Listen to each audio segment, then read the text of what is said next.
Olá, estamos começando o programa OAB na TV, um programa realizado pela Ordem dos Advogados do Brasil, 8ª Subseção Piracicaba.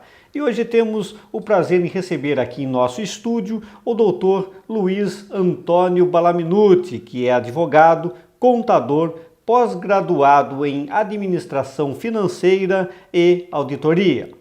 O Dr. Balaminuti é sócio-diretor da Balaminuti Consultores Empresariais Limitada, que atua em consultoria empresarial especializada nas áreas contábil, tributária, jurídica, gestão empresarial e estratégica. É sócio-diretor da Balaminuti Editora Online Limitada, editora do Boletim do Empresário.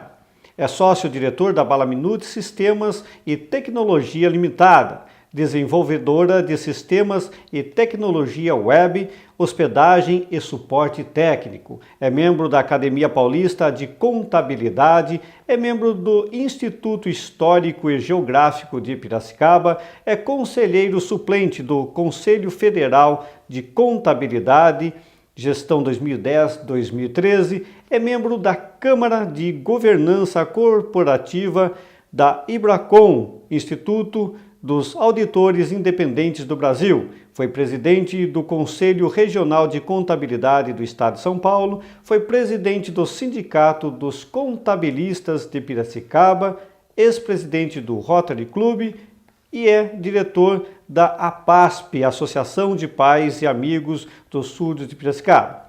Dr. Balaminuti também obteve vários títulos e medalhas. O título de Contabilista do Ano 2003, outorgada pelo Sindicato dos Contabilistas de Piracicaba e pela Câmara de Vereadores de Piracicaba. Recebeu a medalha Ítalo Zanin, outorgada pelo Sindicato dos Contabilistas de Piracicaba. É detentor do título Paul Harris pelo Rotary Club de Piracicaba, medalha Anchieta, outorgada pela Câmara Municipal de São Paulo, capital. Foi homenageado por diversas entidades e faculdades e patrono de formatura das turmas de Ciências Contábeis. Dr. Balaminuti também possui diversas publicações e participação em congressos e conferências. Foi professor universitário, é palestrante e participa ativamente de congressos, convenções, conferências, seminários, cursos e palestras nas áreas de contabilidade, auditoria, direito empresarial e gestão empresarial. E também é coordenador do Conselho Editorial do Boletim do Empresário, já há 17 anos, e é editor de artigos técnicos e de gestão empresarial para o portal WebLeis há 13 anos e para diversos jornais e revistas. Como vai, Dr. Balaminuti? É um prazer tê-lo aqui em nosso programa. Eu gostaria que o senhor ficasse muito bem à vontade. Obrigado, Salvador. É um prazer participar desse programa da OAB na TV em Piracicaba. Muito bem, Dr. Balaminuti, o prazer é todo nosso. E para falarmos sobre família empresárias em busca do entendimento, eu começo citando uma história verídica muito conhecida. Os irmãos Benedito e Luiz Augusto Miller se odeiam. Por mais forte que possa parecer, a frase não carrega dose alguma de exagero. Donos da companhia Miller de bebidas, que produz a famosa cachaça 51, há décadas, os dois investem boa parte do tempo e do dinheiro que têm para tentar prejudicar, sabotar e espezinhar um ao outro. A situação piorou bastante desde a morte do patriarca, fundador da empresa, o senhor Guilherme Miller, em 2005. Ambos passaram a se enfrentar na justiça em processos que determinaram que os dois se afastassem da direção e do conselho da administração da empresa. Também, de acordo com decisões judiciais, a distribuição de dividendos da Miller foi proibida. Assim, a briga começou a doer e a doer muito no bolso dos irmãos. Sem salário ou acesso aos dividendos, Luiz Augusto, caçula de 58 anos, tem hoje dívidas que superam a 100 milhões de reais e está sem crédito na praça, apesar dos 40% de participação que possui na empresa. Doutor Luiz, esse tema família empresária em busca do entendimento é um tema relevante no cenário empresarial, o senhor não acha? Sim, Salvador. A família empresária em busca do entendimento, nós vamos ter o foco no acordo de sócios, que poderia também levar à parte de sucessão e à governança corporativa. O acordo de sócios, onde nós vamos focar, é um instrumento importantíssimo de gestão empresarial, que compõe os nossos trabalhos de consultoria preventiva para as empresas. Olá, Minuto, eu gostaria que o senhor falasse um pouco mais aos nossos telespectadores a respeito deste acordo de sócios. O acordo de sócios é um disciplinador da partilha de poder dentro das empresas, tanto da partilha de poder como da gestão dentro da empresa. É um instrumento que define como os sócios vão exercer o controle e a gestão dentro da empresa, que podem tomar decisões, como tomar essas decisões, quais os limites dos poderes que eles têm para tomar essas decisões e em que circunstâncias eles vão tomar essas decisões. Muito bem, Dr. Bala Minuti. A exemplo dessa introdução que nós fizemos da família Miller, em que dirigentes de uma empresa entram em conflito, né?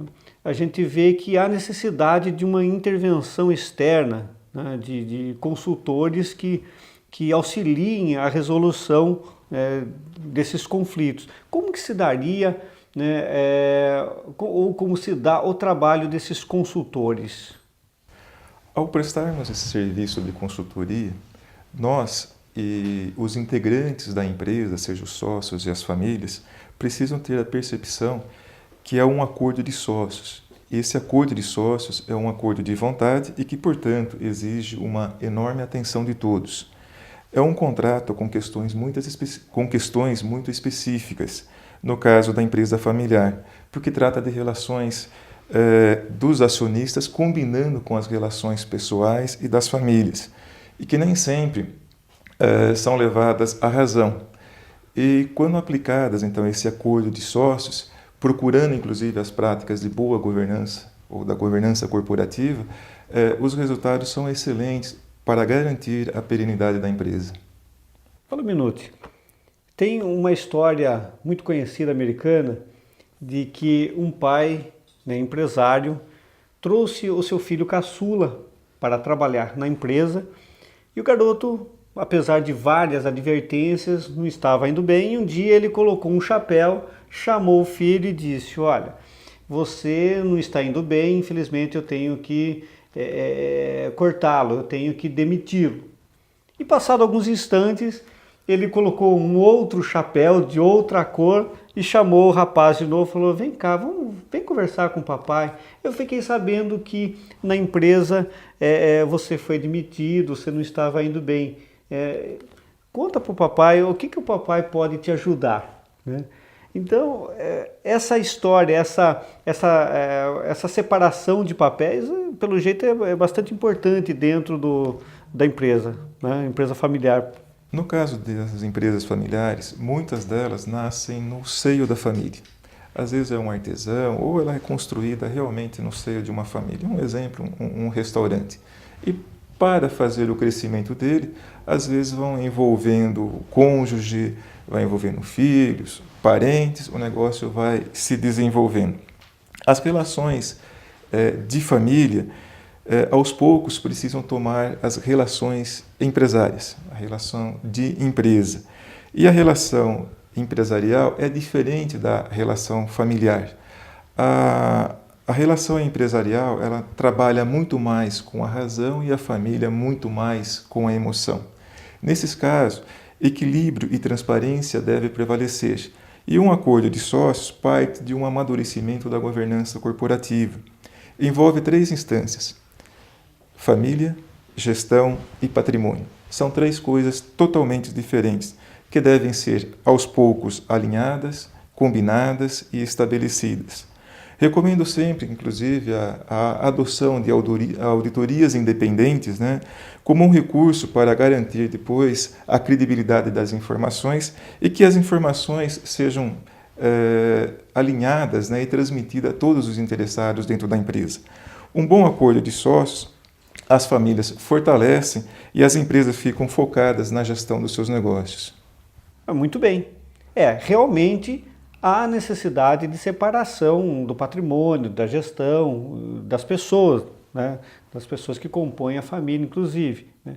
Mesmo porque isso garante a longevidade desta empresa, não é isso?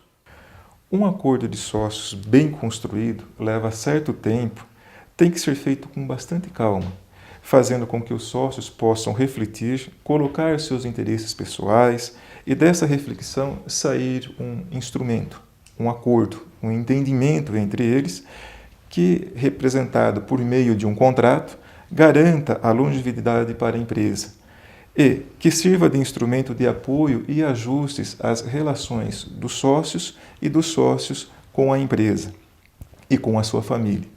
Com um bom acordo, as famílias são preservadas e as empresas adotadas de medidas de gestão com profissionais focados nos negócios, possibilitando que os familiares possam buscar os seus interesses pessoais de forma plena e segura.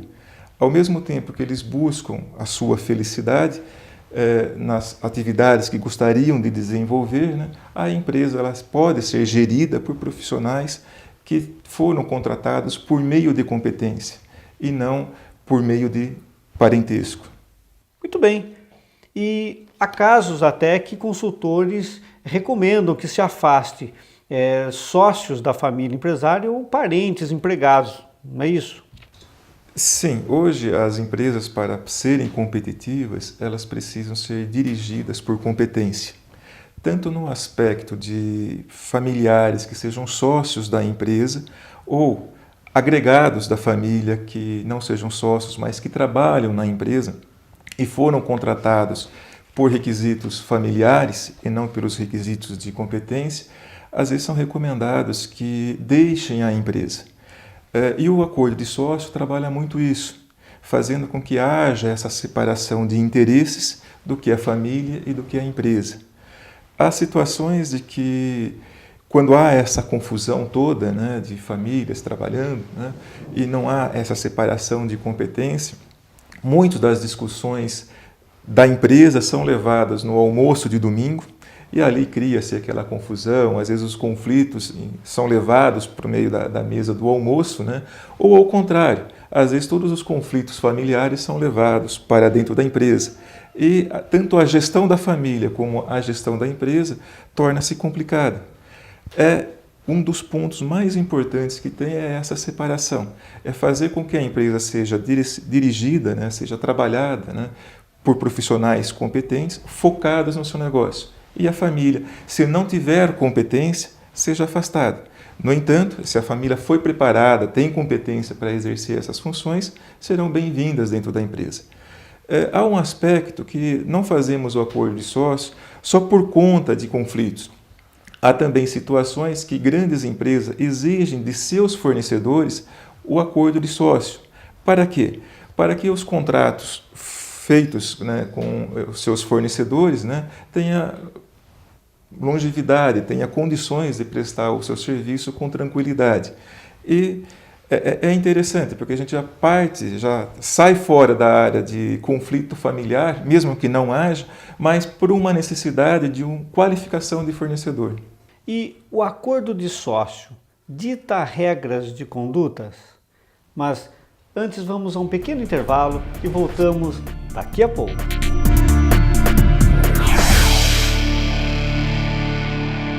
O programa OAB na TV Piracicaba tem o apoio cultural Bala Minuti, Gestão do Conhecimento.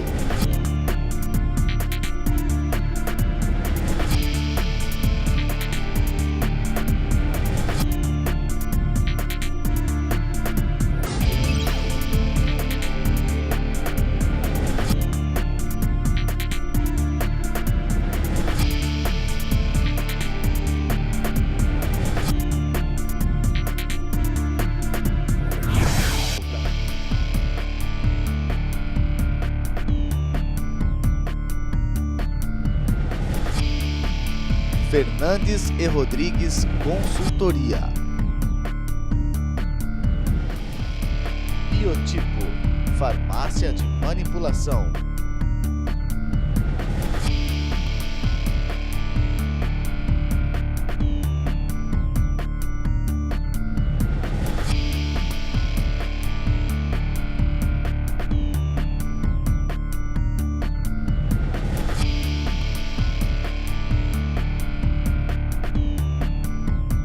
E Lobão, clínica veterinária e centro de estudos avançados em homeopatia.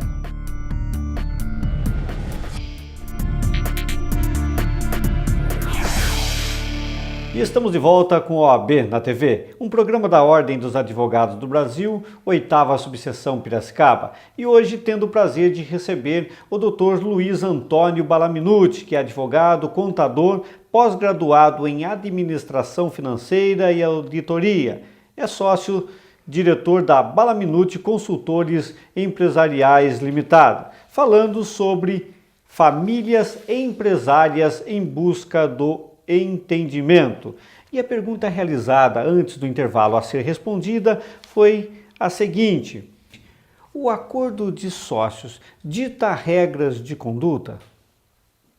Sim, nele serão definidas formalmente e contratualmente as regras de conduta dos sócios dentro da empresa e fora dela. Quem toma as decisões tem obrigações a cumprir. Serão definidos poderes, o que fazer nas diversas situações, principalmente nas situações de conflito. É interessante que esse acordo de sócios seja feito quando a empresa está bem, quando os sócios estão bem, preparando-se para situações posteriores, resultando assim em menor dano para a atividade da empresa. Regras sobre governanças corporativas são incorporadas, regras sobre a política de distribuição de lucros e dividendos, como fica o direito de preferência nas alienações de ações da companhia, são pontos fundamentais de um acordo de sócio. O respeito a essas regras é que garantirão a continuidade da empresa. E em relação à sucessão e acordo de sócios, como deve proceder? É melhor que esses processos sejam elaborados em épocas de harmonia. Com reflexão, as decisões são melhores e é necessário a integração dos interesses e da expectativa da família dentro do acordo de sócio, conciliado com a expectativa que cada sócio tem, preservando o relacionamento no longo prazo, que em muitas das vezes não tem relação com a família, principalmente a pessoa do fundador. E às vezes a empresa já chegou na sua segunda, na sua terceira geração, com pessoas que não são mais aquelas que compartilhavam o sonho do fundador. E aí então pode gerar conflitos, não porque as pessoas queiram gerar conflitos, mas porque surgem os conflitos de forma natural. As pessoas estão sempre podem estar em conflito, às vezes até consigo próprio. E dentro da empresa isso pode acontecer com maior frequência. Então esses acordos, quando feitos de forma antecipada, né, conduz melhor os negócios da família e da empresa. E se esses conflitos surgirem depois e não há um acordo desse, às vezes dentro de um contrato há muitas palavras vazias, não diz nada dentro de um contrato social. E quando há esses desentendimentos, não tem ao que se pegar. E às vezes acaba indo para o judiciário, aí demanda um tempo muito maior e nem sempre traz a melhor decisão para a empresa, porque às vezes procura-se trazer a melhor decisão para o sócio e a empresa fica à deriva. Às vezes sem gestão, sem dirigentes competentes e dentro de um mercado competitivo como o nosso, como o Brasil agora em 2012 vai estar em 2013, é necessário que as empresas sejam muito bem dirigidas. E principalmente aquelas empresas que vão avançar para a sua segunda geração ou para a sua terceira geração, se não tiver esse acordo de sócio, recomendamos que assim o faça. E principalmente quando está tudo bem. E mais ainda, quando existe ainda a figura do fundador ou a figura dos fundadores, respeitando os seus sonhos, os seus desejos, porque essas empresas foram criadas de acordo com o sonho, de acordo com o desejo. E às vezes isso se perde ao meio do caminho. e ela vira uma empresa capitalista, as pessoas que entram estão muito mais preocupadas no recurso que vão receber e muito menos na atividade da prestação do serviço ou da produção de bens e serviços. Muito bem, já que estamos falando sobre acordo de sócios, que é uma grande alternativa para conter conflitos gerenciais, conflitos de famílias empresárias, como seria a filosofia deste acordo de sócios? No acordo de sócios deve ser refletido o que as pessoas, tanto os sócios como a família, querem ou não querem. Quais compromissos estão dispostos a assumir, tanto no presente como no futuro, onde eles querem chegar no futuro. E aí nós podemos trabalhar com a criação de cenários, para projetar o que gostariam de fazer e aonde gostariam de estar, se isso compartilha com os interesses da empresa. Nem sempre aonde eu gostaria, o que eu gostaria de fazer e aonde eu gostaria de estar, combinam com as ações, com a meta, com a visão e com a missão que a empresa tem. A maioria das empresas hoje desenvolve seus planejamentos estratégicos, criam suas visões de futuro, criam seus cenários para o futuro. Também isso pode ser feito para os sócios. E compartilhar tudo isso, a missão e valores da empresa com os pensamentos dos sócios, acredito que seja o objetivo, a função do acordo de sócios. Muito bem. E o que o acordo de sócios pode contribuir para a empresa ser gerida no presente sem perder a expectativa do futuro? Salvador, quando o futuro chega, os sonhos do passado, principalmente os sonhos do sócio fundador, que inspiraram a criação da empresa, viram história. Lá no passado, esses sonhos, motivados em realizar o que passou, o que pensou, o que buscou, né, muitas vezes com a ajuda de outras pessoas que tornam-se sócios, pessoas que foram escolhidas para compartilhar aquele sonho, que era desenvolver um negócio, desenvolver uma empresa, e foram chamadas, né, para ajudar ali a trabalhar aqueles desafios que eram presentes. Os anos passam e mais rapidamente do que se dá conta, chega ali novos autores que ocupam aí o palco ou a direção da empresa, principalmente na segunda, na terceira geração. E principalmente nesse ponto aí que entra o acordo de sócios. A empresa deve ter sua gestão no presente, alinhado à sua missão, à sua visão de futuro. Mas, quando ela tem um acordo de sócio, ela não perde essa expectativa de continuidade e de geração de negócios futuros. Para isso, é fundamental inserir na estratégia da empresa esses acordos, principalmente nos momentos de bem, no momento que as coisas estão harmoniosas, nos momentos que as pessoas podem produzir boas ideias, podem produzir bons resultados, que não levam ainda, que não estejam na condição de conflito. A empresa que deixa passar esse time, perde esse tempo, lá na frente pode sofrer sérias consequências pelas divergências daí de sócios, pelas divergências dos pensamentos. E não estamos falando só de grandes empresas, não é isso? Isso se aplica às médias, pequenas e microempresas, não é isso? Sim, principalmente nas pequenas empresas. Principalmente nas pequenas e médias empresas, onde a família está mais presente. Nas grandes empresas, normalmente com o seu crescimento, e para que consigam fazer o seu crescimento, já estabeleceram esses acordos de sócios. Aquela que não estabeleceu deve com urgência fazer isso. Mas, principalmente para as pequenas e médias empresas, o conjunto da família exerce preponderância dentro do trabalho executado. E nesse ponto, sim, até entre marido e mulher há discussão, há divergências, há necessidade, às vezes, de separação conjugal, principalmente quando os dois ali detêm o poder da empresa. E aí, como é que fica? Vão deixar primeiro as coisas sair das condições de razoabilidade, das condições da razão, da formação e partir para a emoção, né? E às vezes os filhos, eles não acompanham o pensamento dos pais. Eles são uma nova geração, eles têm novas atividades, novos gostos, novos desejos, às vezes novas tendências e gostariam de fazer negócios diferentes daqueles com que os pais fizeram. É nesse ponto, então, principalmente quando você soma 2 ou 3 famílias, né? Eram 2 ou 3 sócios fundadores, são 2 ou 3 famílias convivendo dentro daquela mesma empresa e alguns dos filhos têm interesses em participar da empresa, outros não têm interesse em participar da empresa, mas são sócios da empresa, têm ali o direito patrimonial da empresa. Então, o que é recomendado? Que esses acordos estabeleçam quem vai ficar na empresa e quem não vai ficar na empresa.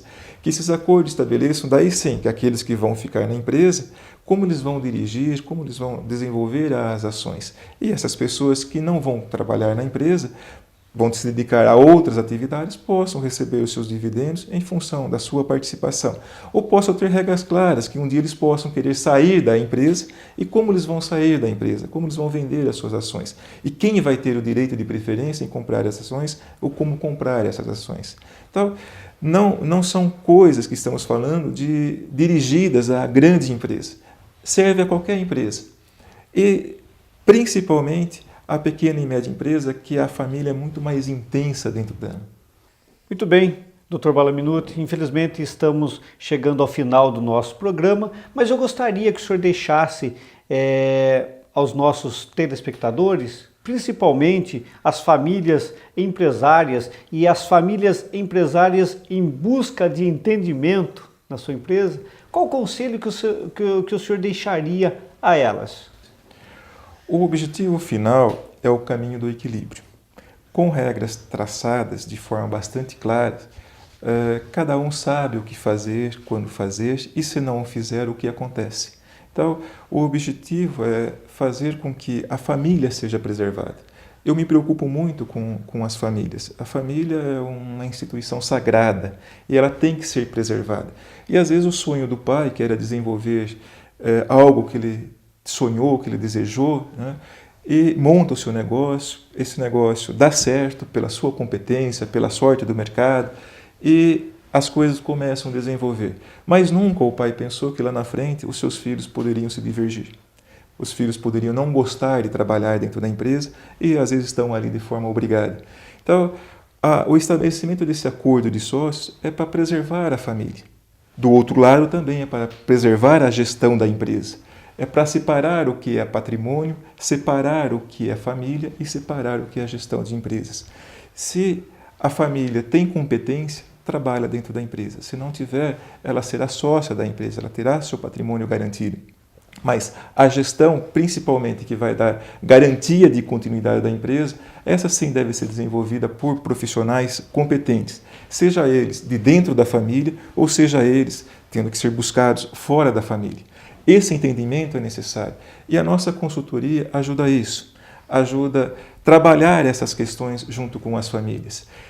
Já vi muitas famílias que se desajustaram, famílias que brigaram com o tempo e essas brigas envolvendo segunda, terceira geração são difíceis de corrigir.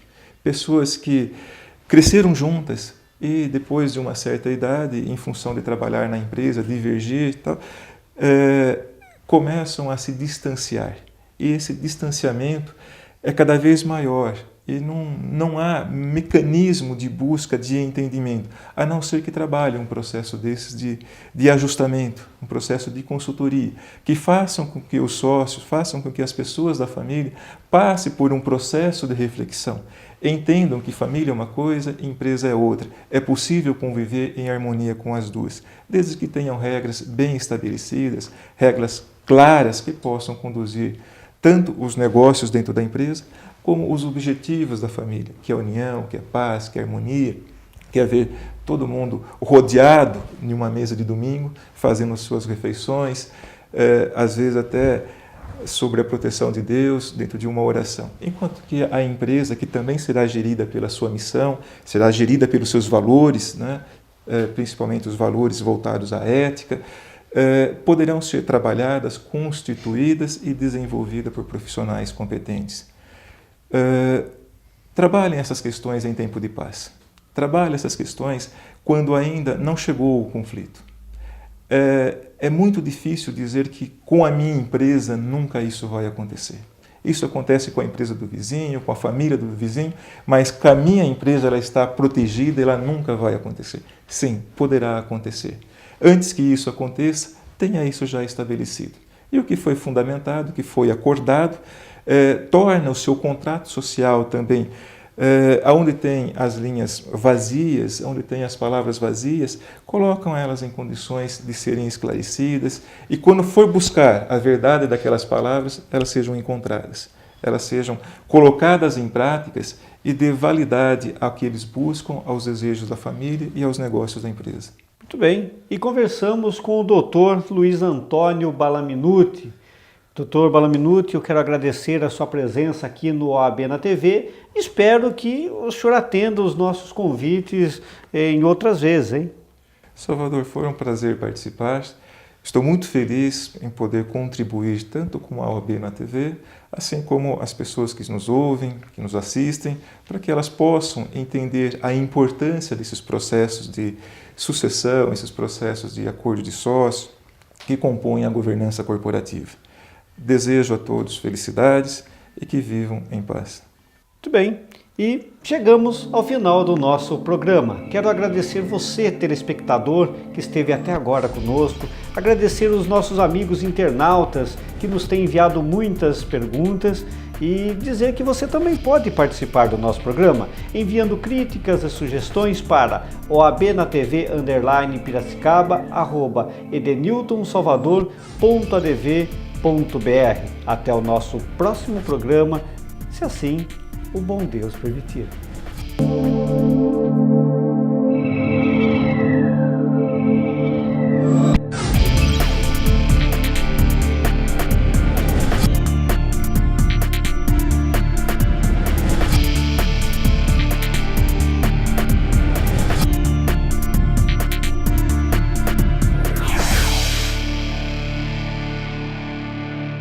O programa OAB na TV Piracicaba tem o apoio cultural Balaminuti, Gestão do Conhecimento.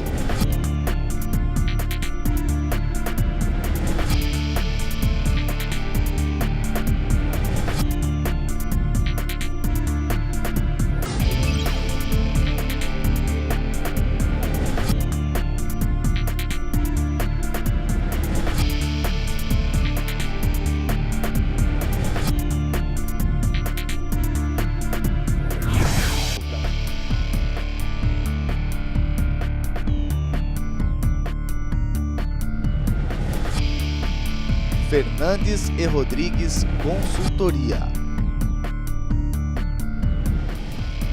Biotipo, farmácia de manipulação.